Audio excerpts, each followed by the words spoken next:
friends, this is Mandy from Chapel Forge. I'm down here in my soap shop getting ready to make some soap, and I thought I would do the pantry tour that everyone has been asking for. I would say that we're mostly stocked, and it's mostly clean. This is going to be a very real pantry tour because it's not perfect, and it probably never is perfect because I'm constantly rotating, constantly adding to it.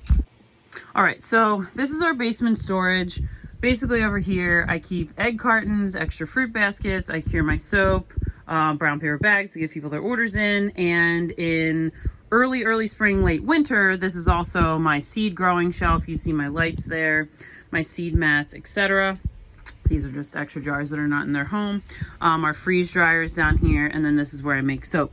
So in our pantry, we also keep things like aim and flames, extra lip balms, razor blades, things like that. Over here in this corner, I have extra kind of first aid stuff, toiletries, just extra soap, extra Castile soap, deodorant, bar soaps. Obviously I make my own bar soap, but when I find it for super cheap, we have that too. Okay, underneath this bench is the bomb. This is where I make soap. It also holds the freeze dryer. Down here you see tubs and tubs of things. So these 3 buckets in the front are for soap. So one has lard, tallow that I rendered down, one has coconut oil, and one has lye.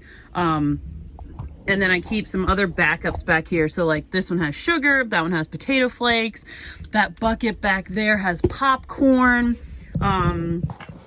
There's a bucket down here, a tub that has quinoa, rice, and pasta. This one has just all freeze-dried stuff in it. The one below it has freeze-dried stuff in it. These 2 tubs actually are from the bathroom because we're still renovating a year later.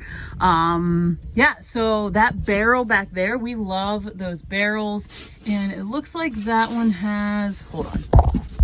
All right, that bucket in the back has more potato flakes. So we love these barrels. We get them from our local hardware store. That one is maybe a 10 gallon. We keep 10 gallon, we keep 55 gallon. There's a size in between, maybe 25, I don't remember. But we keep just a variety of things in those types of barrels. So I'll show you more of that. All right, so over here I have a box that just has baking soda in it, which I use in the chicken coop. This has basmati rice in it. This has salt and rice, obviously not loose. This one I believe has sugar, I don't remember. Something like that. Okay, over here on this shelf, we have mostly freeze-dried food. So something I love, this is a side note, about our downstairs pantry is Zad put in a bunch of these like industrial shop lights. That one's not on, but industrial shop lights. And it really helps us be able to see what the hell's going on down here instead of like a dark, root cellar. Now, obviously I only have these on when I'm down here. For the most part, I would say 90% of the time it's dark down here. So anyway, so down here I have Epsom salt. We have pinhead oats, sugar, potato flakes, brown sugar. These would be smaller packages, not like the big 50-pound bags that we dump in barrels. That one has liquid IV, cough drops, things like that, prunes and things, beans and pasta. Again, smaller bags of beans and pasta. And this one, freeze dried. These are all freeze dried and or dehydrated. Those are freeze dried. When I say dehydrated, I'm talking like dried cranberries, things like that. In here we have chips, tortillas, crackers, mostly store-bought type stuff. And this one in here also store-bought, so it's like pea protein and granola bars. And then I keep always a healthy supply of Dawn because we're always washing something. I always keep probably 10 bottles of white vinegar on hand, or jugs. We have some random oils. During COVID, oil was a hot commodity. So I had sort of just stocked up on whatever oil I could find. We'll use it for something. I'm not super, worried that it'll go to waste. I do have some commercial laundry detergent up there in case we would need it. SOS pads, I have hydrogen peroxide, apple cider vinegar. I don't keep as much of that on hand because I try to buy the good quality stuff. So, it's a lot more expensive than a $3 bottle of white vinegar. We have duct tape, magic erasers. We have dishwasher pods, which is funny because I don't use the dishwasher anymore. Up here, we have a basket of lighters, There's some extra diapers, extra lamps for the chickens, things like that. There are some commercial MREs back there, which we acquired from somewhere. I'm sure they're disgusting compared to what we make in our freeze dryer, but whatever, they're there. Matches, toothpicks, things like that. All right, so on this shelf, this is almost all our store-bought stuff. Down here, so we have some extra water over here, and some number 10 cans there on the floor. That one's dented. I need to do something with that one, like, right promptly. Okay, so this one has some dry milk, pancake mix, dry coconut. Freeze-dried is all in this one. It's a lot of meals and eggs and meats and things, and that one has more beans. Those are just 2 empty buckets. I don't have anything in those right now. Okay, so I have most of our condiments we make, but I do keep the yellow mustard on hand. I have nut butters, you know, some things like that. I do buy some things in cans that I make myself. So I'm always an advocate of not putting all your eggs in one basket. I know the shadows and things are bad down here, so sorry about that. I do try to keep, you know, I can my own chicken, I can my own beans, I can my own tomatoes, etc. But I like not to keep all my eggs in one basket, just in case something happens. Glass jars fall off and break. You know, if these metal cans fall, they're not going to break. So I try to keep a nice variety of stuff. Most of this stuff I get shipped in from Sam's Club. So we're members at Sam's Club. They ship for free if you're a Plus member, which is fantastic because we probably only go there once or twice a year. But I get stuff shipped in from them often. So on this shelf, like I said, so up here we have a little bit of fruits, some mandarin oranges, sweet corn, dried potatoes, things like that. I do keep coconut oil typically in a 5-gallon bucket because I'm making soap all the time, but for the working pantry upstairs, I want to have smaller ones because coconut oil doesn't keep forever. So if I keep it in these smaller ones upstairs, then I know that it's not going to go rancid. I'm going through the tub of soap way faster than I'd go through it in the working pantry. So we have some extra kinds of honey. We buy local honey, obviously, but I like to keep a little bit of extra. Honey keeps forever, so I'm not concerned about it. We usually have more nuts on hand, cashews and almonds and things like that. Right now I only happen to have peanuts down here. We need to restock on nuts.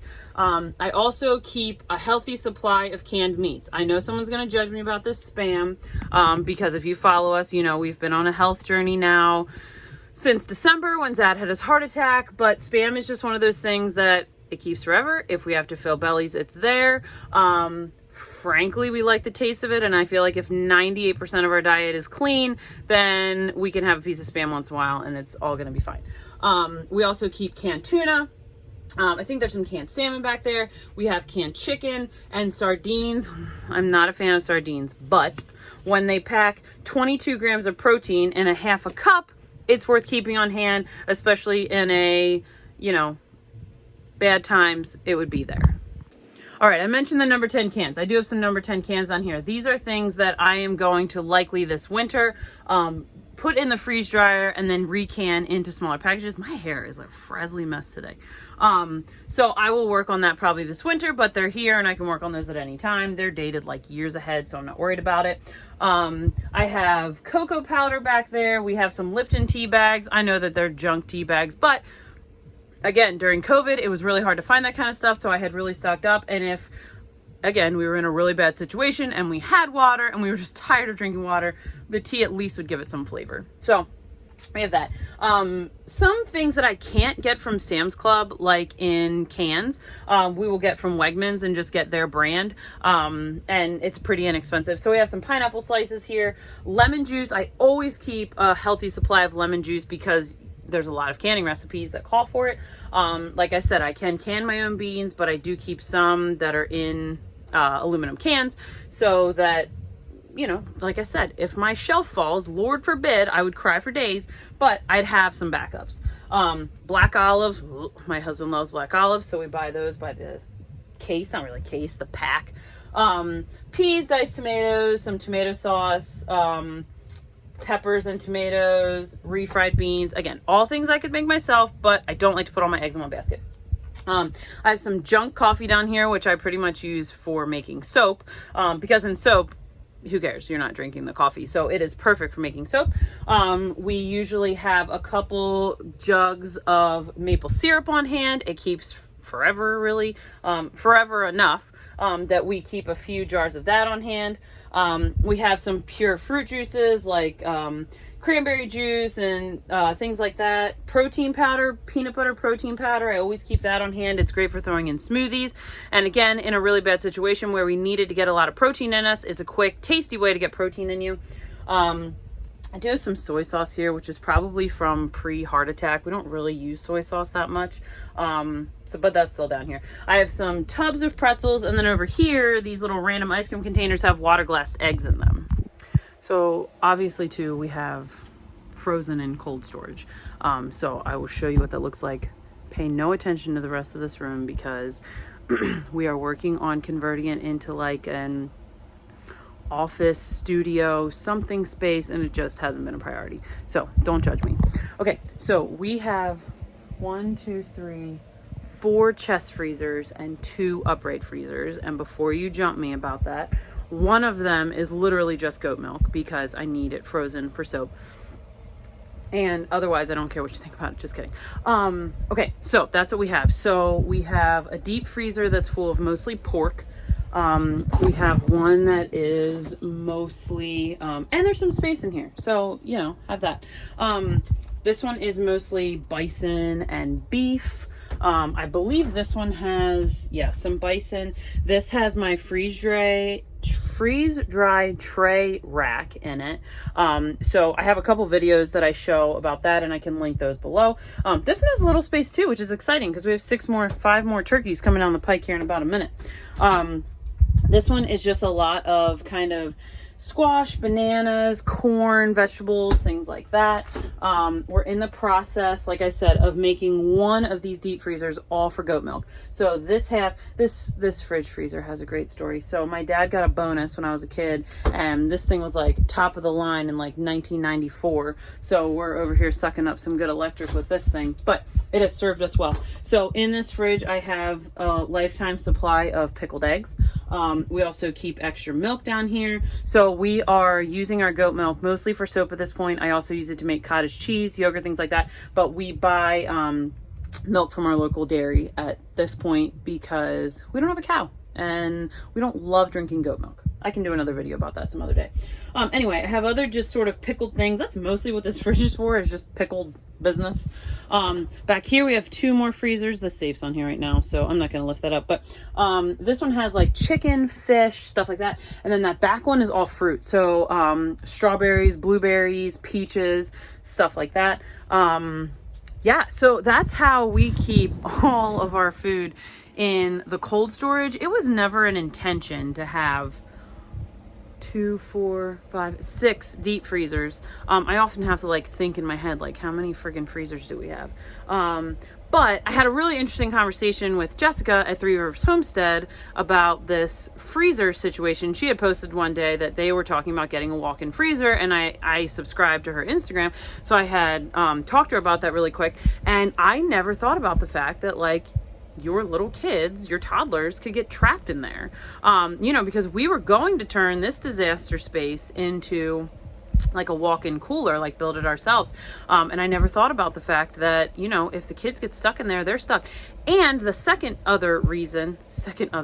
other reason is if you lose power or something happens and you can't, you know, keep that cold, you're losing all of that at once. Whereas these, I could chip away, you know, open one freezer and just, you know, you have what, 48-ish plus hours on a deep freezer until it's really bad, that I could chip away at these. Or if like one goes down, you know, even if you didn't lose power, if just the freezer failed, you know, you wouldn't be losing all of that stuff at one time. So when we were deciding if we needed to get another freezer, I think we've added 4 freezers since we lived at this house. At the other house, I think we had 2 freezers, maybe 1, I don't remember. You know, every time we talk about adding on, we just always go back to that is, I don't know, there's a safety issue and there's really just like a logistics issue. You know, I can't can and freeze dry all of that food if it all, you know, goes warm at once. So that's my little 5 cents about freezers. All right, so as we turn the corner here, all of these barrels, so these are the barrels that I get. Oh, that's the medium. Okay, so that's the medium, that's the big, that's the 55 gallon or 50 gallon or whatever it is. So these all have rice, sugar, already ground flour, things like that we keep in these kinds of buckets. That one back there has like flaxseed in it. You know, I only keep a 5-gallon bucket of flaxseed, not a 50 or this huge, you know, barrels worth. So these are our bulk supplies. So what I do with these bulk supplies is upstairs I have ice cream containers or whatever I have up there that I'm using, and we just come down here, scoop it out, take it upstairs, and it goes to the working pantry. So this is a great way for us to keep a bunch on hand, keep it really fresh, because these seal super tight. They have these nice like kind of locks, these lids snap down that have an extra gasket in them. So I love that, and it's really nice to keep extra supplies on hand. And we live in Amish country, so getting bulk food like you'd get from maybe Azure Standard or whatever is very easy. We can walk into, I could probably name 10 Amish stores I could walk into and buy 50-pound bags of flour, sugar, flaxseed, you name it. I can probably get it very locally quickly. So that's how we store that bulk kind of stuff. And then over here is my pride and joy. So down here I have like a tub of medical supplies. I have a tub of candles. These are all potatoes that I'm storing that I bought from a local farmer back in maybe August. They're actually doing really well. A few have sprouted slightly, but they're delicious, and they should keep for us for several months. You know, I'm guessing through winter. All right, so then over here on this shelf, so I have, this is mostly organized. I wouldn't say it's 100% organized because I am still canning some things pretty, you know, pretty actively. We're just starting to kind of settle in for winter and do a little bit less canning. But down here I have ground meat, beans, and broth. Up here I have more broth. I have a little bit of canned chicken and canned turkey. That's something I really want to get more of on the shelf this year. We have not been super successful in raising meat turkeys yet. We've just had a lot of predator issues, so I don't have a ton of that on hand. Applesauce, that's something I need to add to. I'm hoping to get maybe another 100 jars or so of applesauce on the shelf here before the end of apple season. Gonna hopefully do that with my mom here in the next couple weeks. So I have pickles. We have dill pickles. We have them in spears. We have them as little, what's the discs? Whatever the little circle ones are called. We have a ton of those. I have relish here. Some of these pickles are from 2020. So typically we try to eat this stuff within 2 years, I would say. If we open up those pickles and they happen to be a little bit soft, frankly, I'll probably just put them in the food processor, pulse them a little bit, and just make relish out of it. I'm not going to dump them or let them go to waste. Their seals are still good. They're just a little bit soft, so there's no reason that we can't use them. Okay, so then I have some peach pear topping, which, you know, is like for ice cream or waffles, pancakes, things like that. We have grape juice here. I have some lemonade concentrate. I have all kinds of salsa. We use salsa all the time. Strawberry sauce, which is something new to me this year. We've always made strawberry jam or strawberry jelly, but I hadn't made strawberry sauce, and man, it is phenomenal. And I have a video up about how I did it. It is so yummy, so quick and easy. All right, and then the whole top shelf, hopefully you can see that with the light. The whole top shelf is jams and jellies. And is that excessive? It 100% is. But like during COVID, I went a little crazy making the jams and jellies. I foraged all kinds of things from the woods and made all these like funky jams and jellies. So we have a lot up there. I bet we have, there's probably 20 kinds of butters, jams, jellies, marmalades, etc. up there. I know this is controversial, but I have these acrylic pieces in between. Most people say put a piece of cardboard in between, it's fine. I would never stack quarts, and I don't typically stack pints, but I don't have a big issue stacking half pints or quarter pints. I put those acrylic pieces in between. You'll notice that some of these have their rings on. I didn't start taking rings off until probably the end of 2020 because I didn't know better. I always stored them with their rings on. Now I know that it can create a false seal. So I haven't gone through and taken all the rings off. It's probably something I need to do. The newer stuff you'll see doesn't have its rings on because I figured out what I was doing. All right, so also down here in this corner, I have a box of onions. So we're gonna try storing onions again. We did it last year. Mostly successfully. I used to take time to hang them all in pantyhose. It's so time consuming. So I'm just gonna try storing them in this box. It's pretty cool down here. So it's probably 60 outside today. I would say it's like 50 down here, which is perfect. and so I'm not super concerned that they're gonna like mold or anything. Okay, it gets a little tight back in this region, but this shelf is mostly the newest stuff. So mostly what I canned this year. Down here on the floor, which I have not put up on the shelf yet, I have some pepper relish and pickled beets. I have some carrots that I did last week. A little bit more strawberry sauce. We have peaches. We were pretty much out of peaches on this shelf. So I did a good bit of peaches this year. Probably would have loved to do more, but man, peaches are time consuming. So I have peach sauce. So like applesauce, it's peach sauce. And I have peach slices. We have tomato sauce. There's canned corn, some pickled squash. Up top, I typically will keep empty jars. I am probably down to maybe 100 empty jars, which is good because there's stuff that I want to can this winter. I want to get some more ground meat on the shelf. I want to get more beans on the shelf.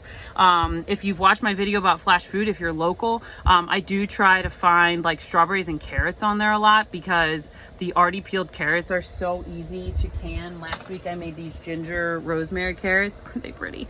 So, and the strawberries, you know, these strawberries I got from Flash Food and made strawberry sauce with.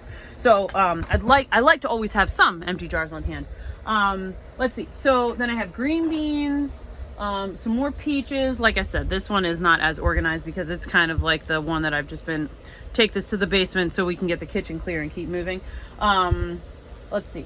We have some, barbecue sauce and ketchup I have over here. That's mostly, I have some relish.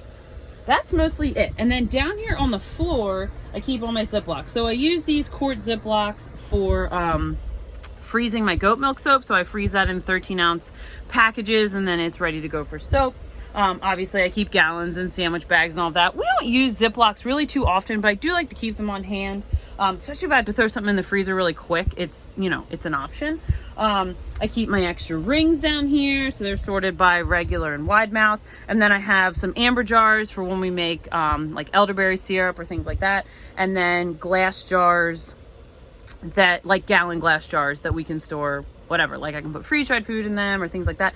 And then I do have a tub of my favorite pancake mix, which is from Burnt Cabins. I'll link them down below. It is delicious. She ships. It's my favorite. They have a whole wheat one. They grind it there. So that's my favorite.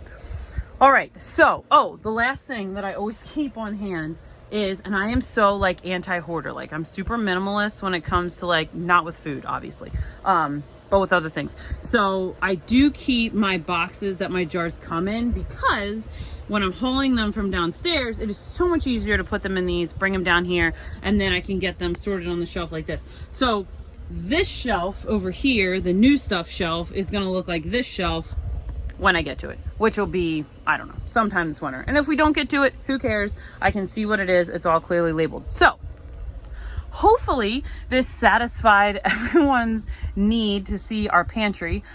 If you have questions about anything that we store or how we store things, I do have a couple blogs on our website at chapelhillforge.com under homesteading resources. I have one about storing food in 5-gallon buckets. I have one about storing food in Mylar bags. So if you have questions about any of that kind of stuff, you can check there. You can send me an email at chapelhillforge@gmail.com. So I hope you learned something. I hope this inspires you to fill your pantry and have a great day.